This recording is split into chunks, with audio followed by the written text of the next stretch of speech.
After 5 months' residence in the land of plenty, Pinocchio, to his great astonishment, grows a beautiful pair of donkey's ears, and he becomes a little donkey, tail and all. At last the coach arrived, and it arrived without making the slightest noise, for its wheels were bound round with tow and rags. It was drawn by 12 pairs of donkeys, all the same size, but of different colours. Some were grey, some white, some brindled like pepper and salt, and others had large stripes of yellow and blue. But the most extraordinary thing was this. The 12 pairs, that is, the 24 donkeys, instead of being shod like other beasts of burden, had on their feet men's boots made of white kid. And the coachman, picture to yourself a little man broader than he was, long, flabby, and greasy like a lump of butter, with a small round face like an orange, a little mouth that was always laughing, and a soft caressing voice like a cat's when she's trying to insinuate herself into the good graces of the mistress of the house.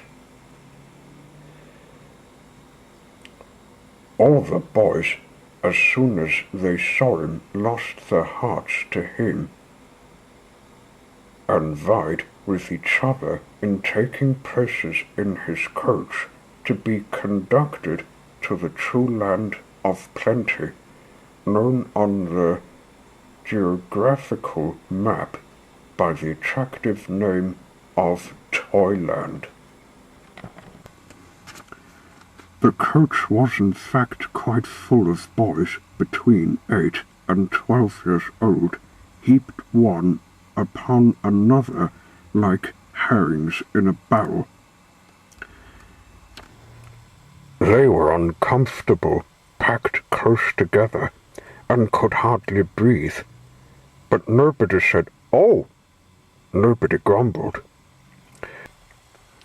The consolation of knowing that in a few hours they would reach a country where there were no books, no schools, and no teachers made them so happy and resigned that they felt neither fatigue nor inconvenience, neither hunger nor thirst nor want of sleep.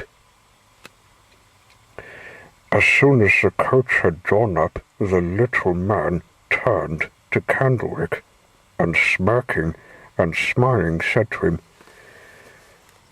"Tell me, my fine boy, would you also like to come to that fortunate country?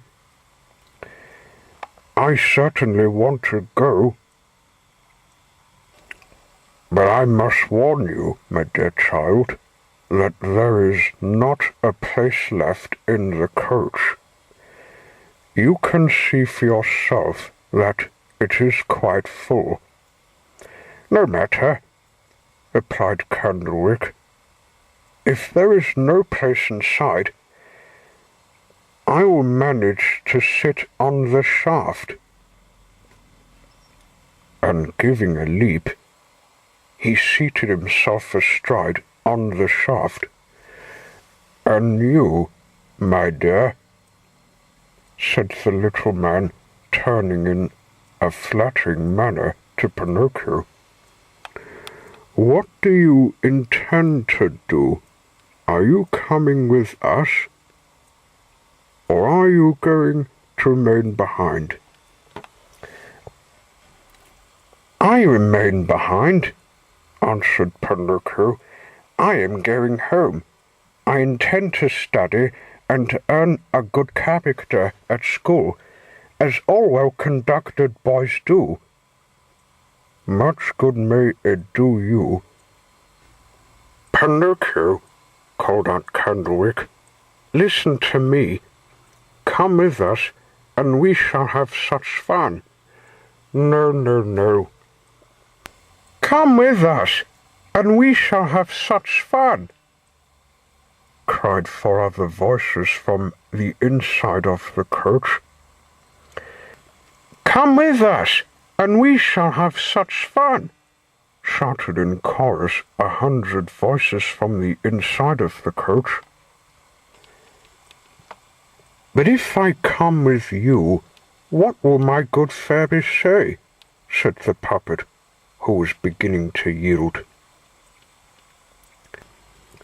Do not trouble your head with melancholy thoughts. Consider only that we are going to a country where we shall be at liberty to run wild from morning till night. Pinocchio did not answer, but he sighed. He sighed again. He sighed for the 3rd time, and he said finally, Make a little room for me, for I am coming too. The places are all full, replied the little man, but to show you how welcome you are, you shall have my seat on the box. And you? Oh, I will go on foot. No, indeed. I could not allow that. I would rather get on to one of these donkeys, cried Pinocchio. Approaching the right-hand donkey of the first pair, he attempted to mount him. But the animal turned on him, and giving him a great blow in the stomach, rolled him over with his legs in the air. You can imagine the loud and impudent laughter of all the boys who witnessed this scene. But the little man did not laugh. He approached the rebellious donkey, and pretending to give him a kiss, bit off half of his ear. Pinocchio, in the meantime, had got up from the ground in a fury, and with a spring he seated himself on the poor animal's back. And he sprang so well that the boys stopped laughing and began to shout, "Hurrah, Pinocchio!" And they clapped their hands and applauded him as if they would never finish. But the donkey suddenly kicked up its hind legs, and backing violently threw the poor puppet into the middle of the road onto a heap of stones. The roars of laughter began again, but the little man, instead of laughing, felt such sympathy for the restive ass that he kissed him again, and as he did so, he bit half of his other ear clean off. He then said to the puppet, "Mount him now without fear." That little donkey had got some whim into his head, but I whispered 2 little words into his ears, which have, I hope, made him gentle and reasonable. Pinocchio mounted and the coach started, whilst the donkeys were galloping and the coach was rattling over the stones of the high road. The puppet thought that he heard a low voice that was scarcely intelligible saying to him, "Poor fool, you would follow your own way, but you will repent it." Pinocchio, feeling almost frightened, looked from side to side to try and discover where these words could come from. But he saw nobody. The donkeys galloped, the coach rattled, the boys inside slept. Candlewick snored like a dormouse, and the little man seated on the box sang between his teeth, "During the night all sleep, but I sleep never."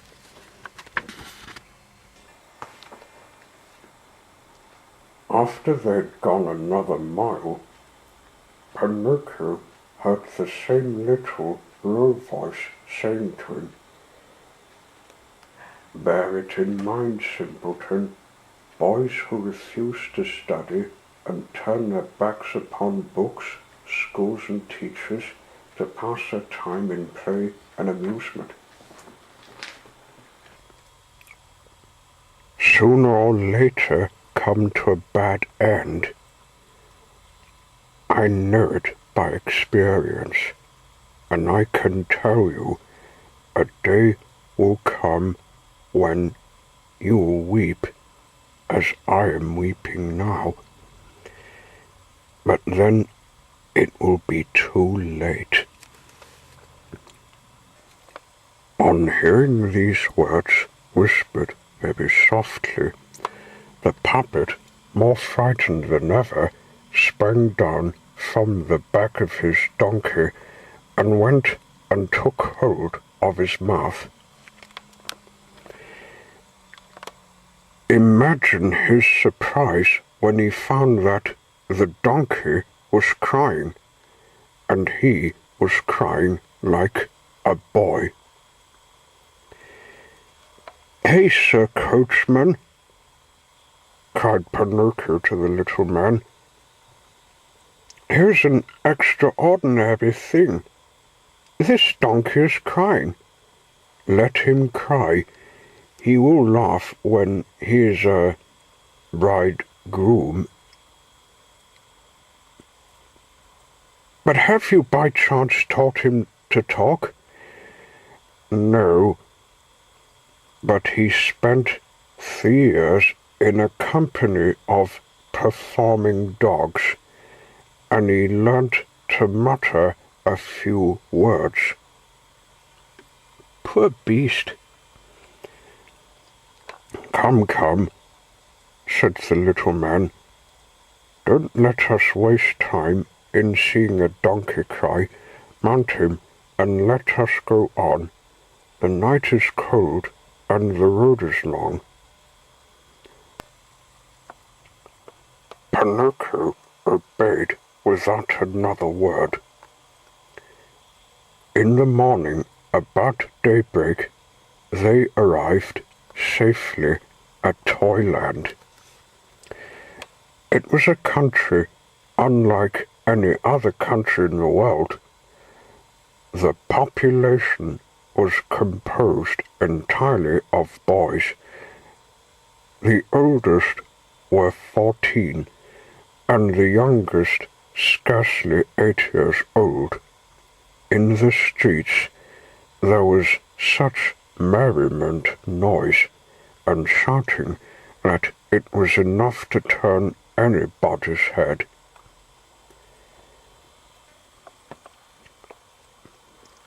There were troops of boys everywhere. Some were playing with nuts, some with battle doors, some with balls, some rode bicycles, others wooden horses. A party were playing at hide-and-seek. A few were chasing each other. Boys dressed as clowns were eating lighted tow. Some were reciting, some singing, some leaping, some were amusing themselves with walking on their hands with their feet in the air.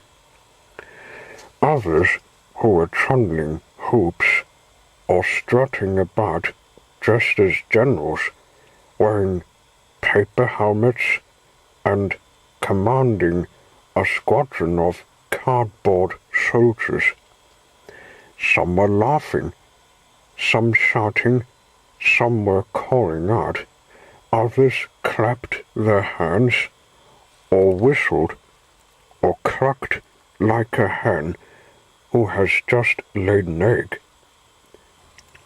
To sum it all up, it was such a pandemonium, such a bedlam, such an uproar, that not to be deafened, it would have been necessary to stuff one's ears with cotton wool. In every square, canvas theatres had been erected, and they were crowded with boys from morning till night. On the walls of the houses there were inscriptions written in charcoal.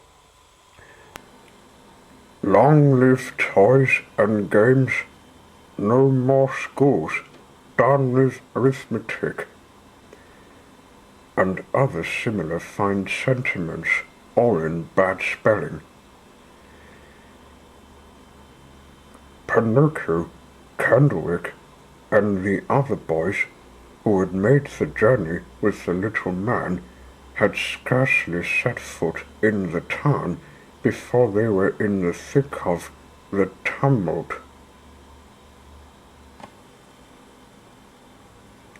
And I need not tell you that in a few minutes they had made acquaintance with everybody.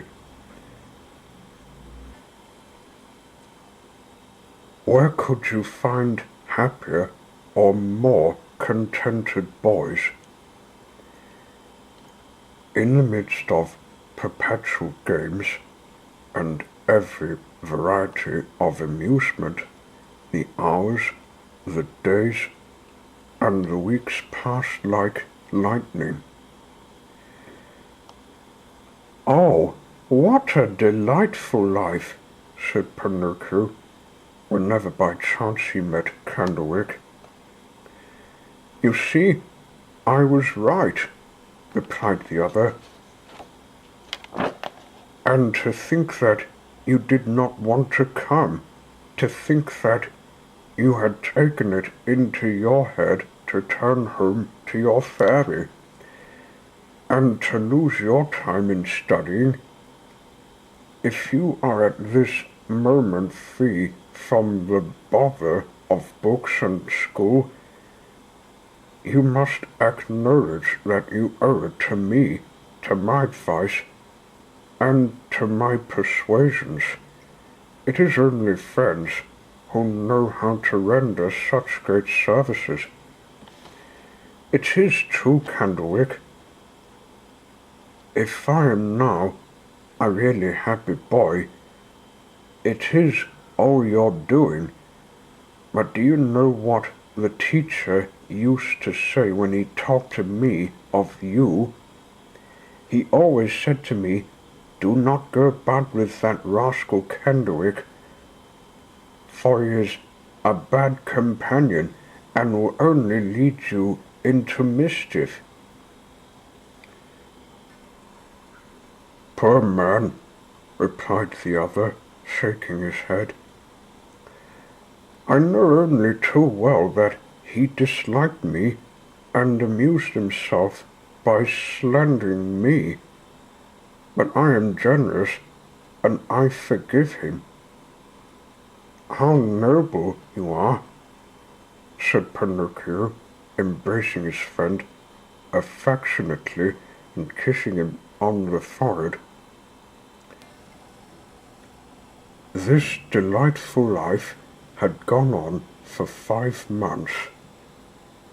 The days had been entirely spent in play and amusement, without a thought of books or school, when one morning Pinocchio awoke to a most disagreeable surprise that put him into a very bad humor.